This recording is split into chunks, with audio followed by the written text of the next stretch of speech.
For those now that say he kind of went mad or he had a psychological disorder, but I can just imagine the fear that he would have engendered, because his visions are so profound at a time where he would have had absolutely no understanding of what they meant. And so his only understanding was to apply a god, not a religion, there wasn't that kind of religion as such, but a god to it. It was just that big for him. He saw initially what appeared to be a radiant storm cloud approaching him from the north, and he says, this is his writings, I looked, and lo, a stormy wind came sweeping out from the north, a huge cloud and a flashing fire surrounded by a radiance, and in the centre of the fire, a gleam as of amber. And the closer it got to him, the more he was able to make out what he was seeing, and he adds to that, and as the cloud comes nearer, he sees the four creatures. Each of these vaguely human creatures has 4 faces, 4 wings, and again, this is on the Wheel of Fortune card in the tarot, which is a major arcana card, and tends to be used in the way of that if you are centered, if you maintain the center, there can be a lot of turbulence around you. You don't have to know what's going on to maintain what you know to be true.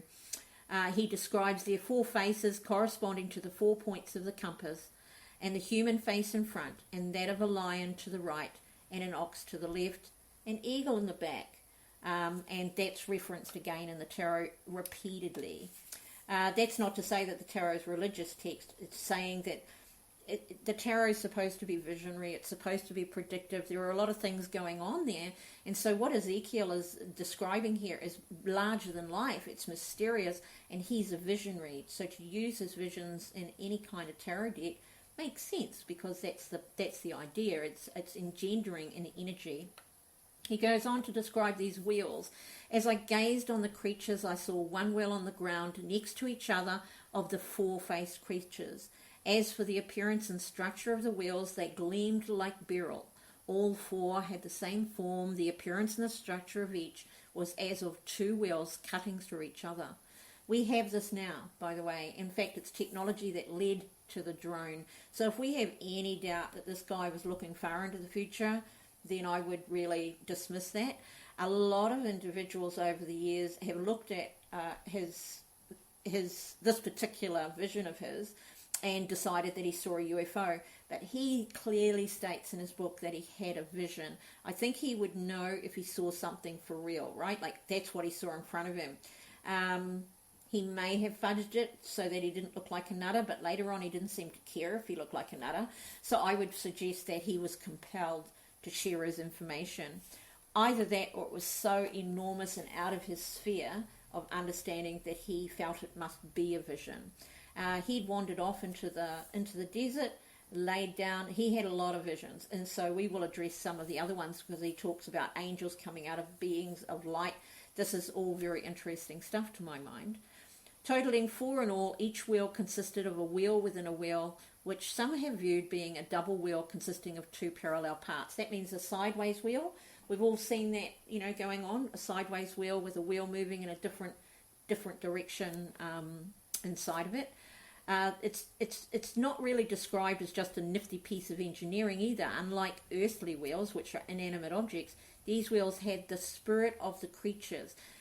I would always want to know how, bearing in mind that this is translated from Hebrew to start with, I would always like to know how he would otherwise describe what he was looking at, because we can only describe it now because it exists. Could we have imagined it even 20 years ago? When we see something on technology now and it's fantastical and it's out there and it's unusual, we're less surprised than we are impressed. Whereas go back a couple of thousand years and you have somebody, they're barely working with a wheel, for goodness sake, So no motorized anything really. He then goes on and talks about above the chariot. At this point, above the heads of the creatures was a form, an expanse with an awesome inspiring gleam as of a crystal was spread out above their heads. One could think about a helicopter-ish type thing here. Before turning to what he found as a crystal, he returns back to the chariot. In his next verse, he says, under the expanse, each had 1 pair of wings extended toward those of the others, and each had another pair covering its body. When they moved, I could hear the sound of their wings like the sound of mighty waters, like the sound of the Shaddai, a tumult like the din of an army. And when they stood still, they would let their wings droop. Sound familiar, anybody? I love it. I love it. I love it. Because he is considered a visionary, I don't understand why anybody ignores the practicality of that. Back then, I get it.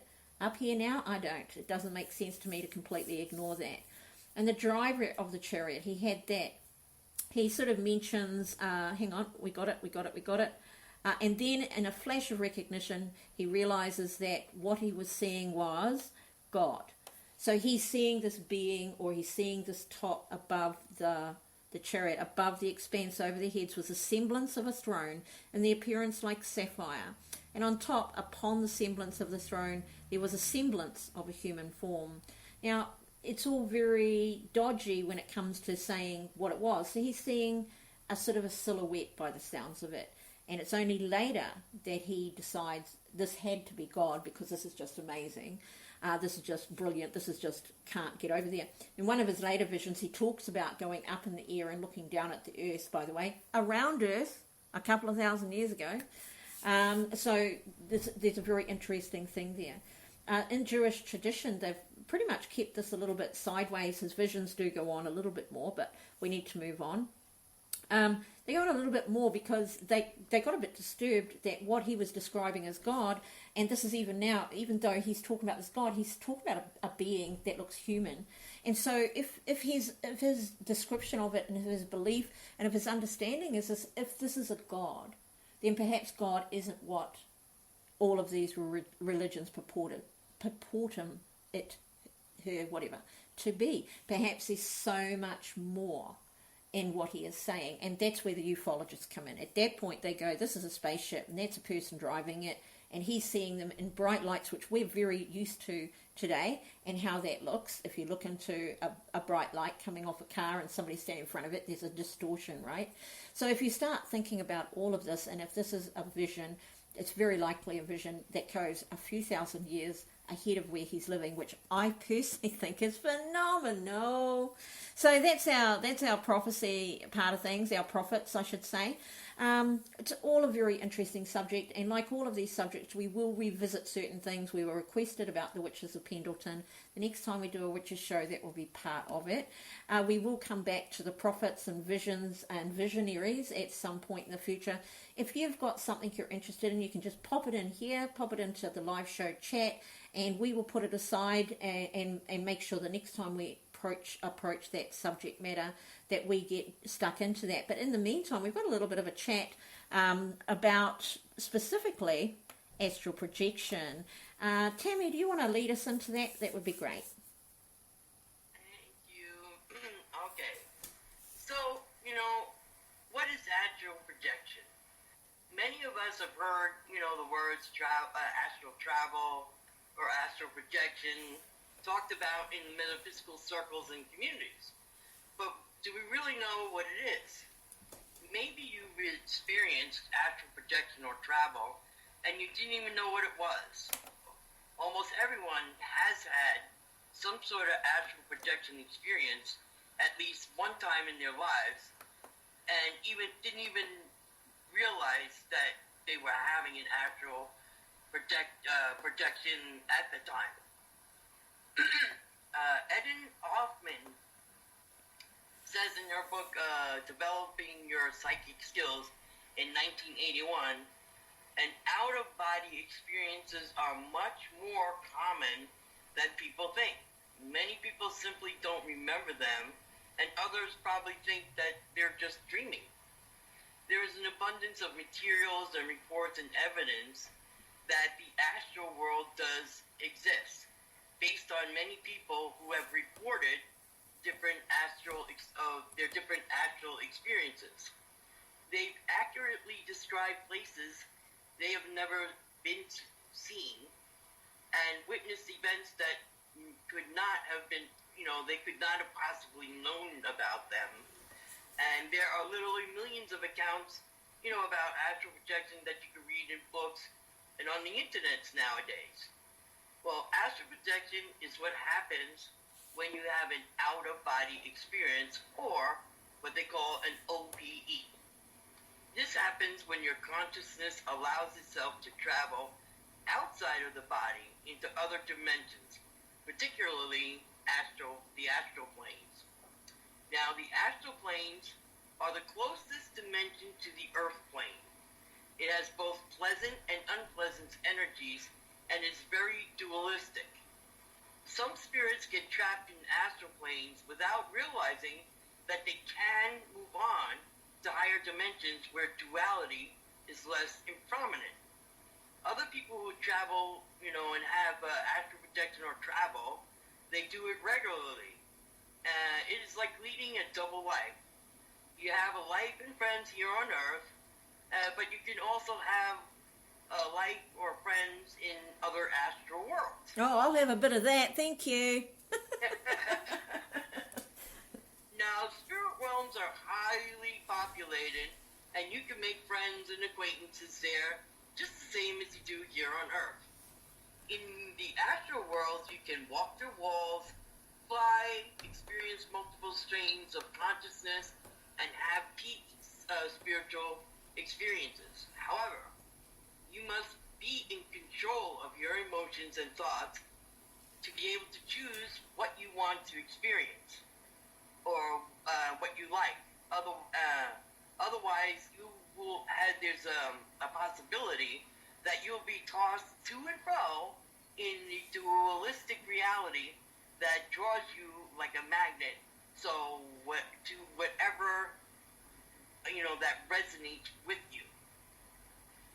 So, if you are severely depressed, it is advised not to astral travel or projection, whatever you want to call it, is not a good idea, because you will attract energies to yourself in the astral world that will do you more harm than good. It is best to enter the astral world in a pleasant frame of mind, because what you put out there comes back to you immediately. There is not a delay effect, and that like it is here on Earth. So where you have the time to change your thoughts or emotions quickly before you attract something that is like a like frame of mind. So in the astral worlds, everything is spontaneously, especially the law of alike attracts alike. So I thought that was kind of freaky. It's interesting. Some of the things reading, I was like, Actually, that would be the biggest thing I would take issue with, especially with a lot of the older writings, is their adding fear to the equation on a lot of things, including Kundalini opening. It's very elitist, that's like, we'll scare you off it. That's very religious based too. We'll scare you off it. You have to come by me to have that experience. A lot of the stuff I left out, they were very fear-based. Oh, look, you better watch it because you're going to get stuck there. Yeah, that was a common one. If you're crabby, they're going to come after you. No, it's true. And there was a lot of that there, which is a good thing that you brought it up, because anybody who's delving into spirituality at the outset, I don't think scaring them is the wise thing. Sure, get a bit of decent guidance if you're not sure of something, if you're concerned about it, find somebody who can help you through with that. But truly, I have never ever heard of anybody getting, I astral traveled and I died. I mean, seriously. We have got a question, and I got stuck there. Let's try that. I've got a question from the chat room here that we can all have a look at.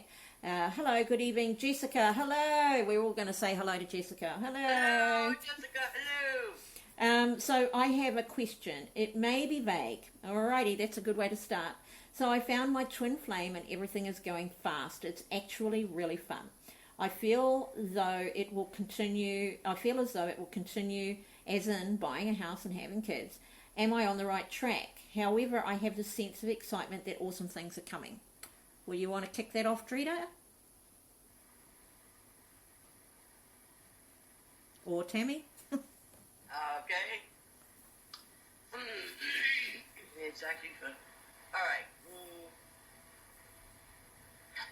I don't see the house coming so quickly. I believe that, yes, there's a lot of fun involved, but I I believe